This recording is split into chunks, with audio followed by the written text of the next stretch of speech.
इन दिनों नीतीश सरकार अपने कर्मचारियों पर लगातार मेहरबान है।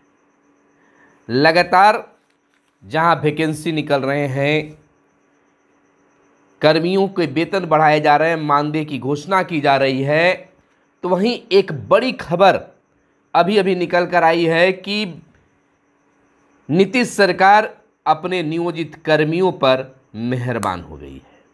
चाहे वह आंगनवाड़ी कार्यकर्ता हो, आंगनवाड़ी सेविका सहायिका हो, आशा कार्यकर्ता हो, जीविका दीदी हो, ग्रामीण चिकित्सक हो, यानी ऑपरेटर हो, तमाम नियोजित कर्मी जो हैं उस पर बिहार सरकार एक बार फिर से मेहरबान हो गई है और दीपावली और छठ से पहले कभी भी सरकार के द्वारा नियोजित कर्मियों को एक बड़ी सौगात मिल सकती है, बड़ी खुशखबरी मिल सकती है। नमस्कार, मैं हूं आपके साथ सुनील बॉबी और आप इस समय देख रहे हैं अपना चैनल, जिसमें आप तमाम नियोजित कर्मियों के लिए हम खबरें लेकर लगातार आते रहते हैं। पूरी खबर को बताने से पहले आप तमाम व्यूअर्स से आग्रह है कि अगर चैनल पर पहली बार आए हैं या चैनल को अब तक सब्सक्राइब नहीं किए तो चैनल को सब्सक्राइब कर लीजिए और वीडियो पसंद आए तो लाइक ज़रूर कर दीजिएगा और कमेंट में अपनी बातें जो हैं, अपना विचार जो है ज़रूर लिखिएगा। चलिए अब खबर को विस्तार से हम बता दें कि बिहार सरकार अब नियोजित कर्मियों के संबंध में सोचना शुरू कर दी है। यानी कि अब बिहार के मुख्यमंत्री नीतीश कुमार ने कहा है कि वर्तमान समय में, वर्तमान परिवेश में नियोजित कर्मियों का जो मानदेय है, वेतन है, वह समय के अनुसार ठीक नहीं है। वेतन मानदेय इनका बढ़ना चाहिए। इसको लेकर विभाग के सभी सचिवों को पत्र भी लिखा गया है और उनके मानदेय पर काम करने की बातें कही गई है। यानी कि जहां मानसून सत्र की शुरुआत हो गई है तो वहीं सरकार के द्वारा एक बड़ी सौगात देने की तैयारी भी शुरू हो गई है। ऐसा माना जा रहा है कि दीपावली और छठ से पहले या दीपावली और छठ के बीच कभी भी नियोजित कर्मियों को बड़ी सौगात मिल सकता है। जैसा कि आप जानते हैं कि चाहे आंगनवाड़ी सेविका हो, सहायिका हो, जीविका दीदी हो, आशा हो, ग्रामीण डॉक्टर हो, ऑपरेटर हो, विभिन्न जो नियोजित कर्मी हैं वो आंदोलनरत हैं और अपनी मानदेय बढ़ाने की मांगे कर रहे हैं। सरकार तक बातें पहुंच गई है। यह बहुत बड़ी बात है कि सरकार, बिहार के मुख्यमंत्री नीतीश कुमार, तेजस्वी यादव आप तमाम नियोजित कर्मियों के लिए अब कुछ अच्छा करने जा रहे हैं। आपको बता दें कि एक पत्र जारी किया गया है बिहार सरकार सामान्य प्रशासन विभाग के द्वारा, जिसमें प्रेषक के रूप में दिया गया डॉक्टर BK राजेंद्र सरकार के प्रधान सचिव और सेवा में दिया गया है सभी अपर मुख्य सचिव, प्रधान सचिव, सचिव, पुलिस महानिदेशक, सभी प्रमंडलीय आयुक्त, सभी जिला पदाधिकारी। यह लेटर जो है आज ही 6 नवंबर 2023 को जारी किया गया है और यह दोपहर के बाद लेटर प्रकाशित किया गया है, सार्वजनिक भी किया गया है। विषय में दिया गया है संविदा नियोजित कर्मियों के पारिश्रमिक मानदेय का निर्धारण पुनरीक्षण के संबंध में, यानी कि पारिश्रमिक जो मिलता है उस पर विचार, मानदेय का निर्धारण करने की भी बातें की गई है।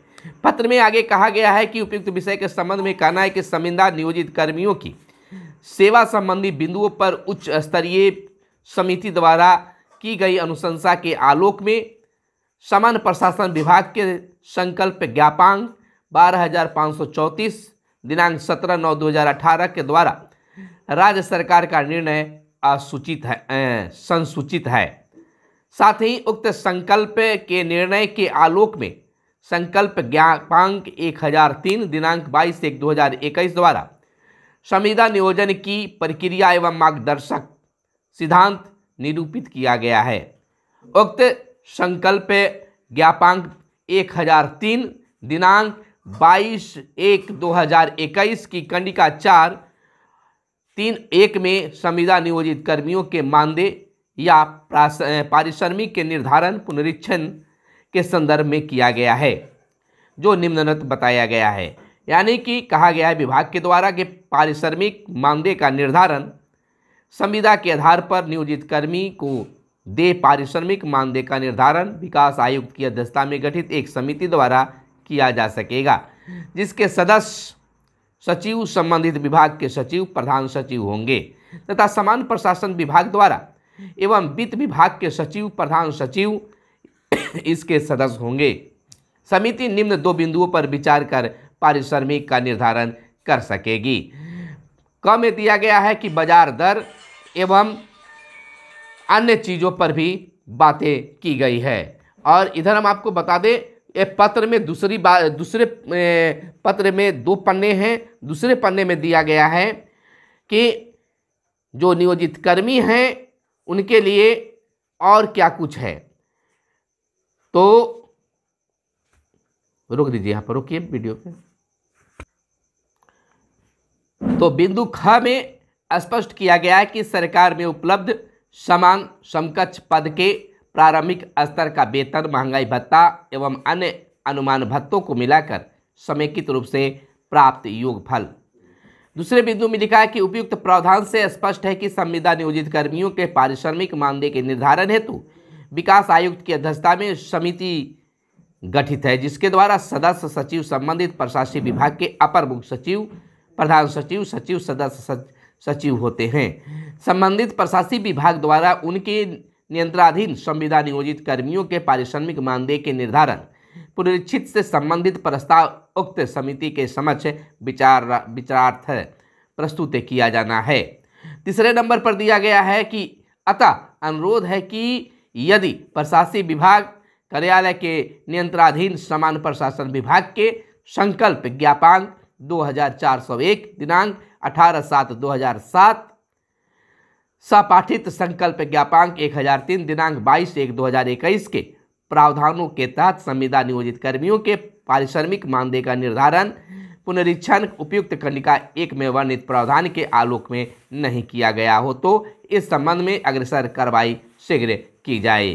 यानी कि यह पत्र जो है सभी विभाग के प्रधान सचिव, सचिव को लिखा गया है, जिसमें सभी नियोजित कर्मियों के मानदेय वेतन बढ़ाने के लिए लिखा गया है। यह पत्र जो है डॉक्टर बी राजेंद्रन सरकार के प्रधान सचिव ने लिखा है, सभी विभाग के सचिवों को लिखा गया है। तो इस तरह से जितने भी नियोजित कर्मी हैं, चाहे आशा हों, आंगनबाड़ी सेविका सहायिका हों, संविदा कर्मी के रूप में जितने भी हैं, ग्रामीण डॉक्टर हों, ऑपरेटर हों, जितने भी हैं, सभी के मानदेय में बढ़ोतरी की बातें की गई है। तो अब इस तरह से दीपावली और छठ से पहले या दीपावली और छठ के बीच में कभी भी नियोजित कर्मियों के मानदेय बढ़ाने का एक बड़ा सौगात बिहार सरकार दे सकती है। बिहार के मुख्यमंत्री और उप मुख्यमंत्री तेजस्वी यादव के द्वारा दिया जा सकता है। तो अब हो गई बल्ले बल्ले। यह पत्र के आधार पर मैंने आपको पूरी खबर को बताया है। तो कैसा लगा आपको ज़रूर बताइएगा। फिर मिलते हैं अगले वीडियो में, तब तक के लिए दीजिए इजाज़त। धन्यवाद। जय हिंद, जय भारत, वंदे मातरम।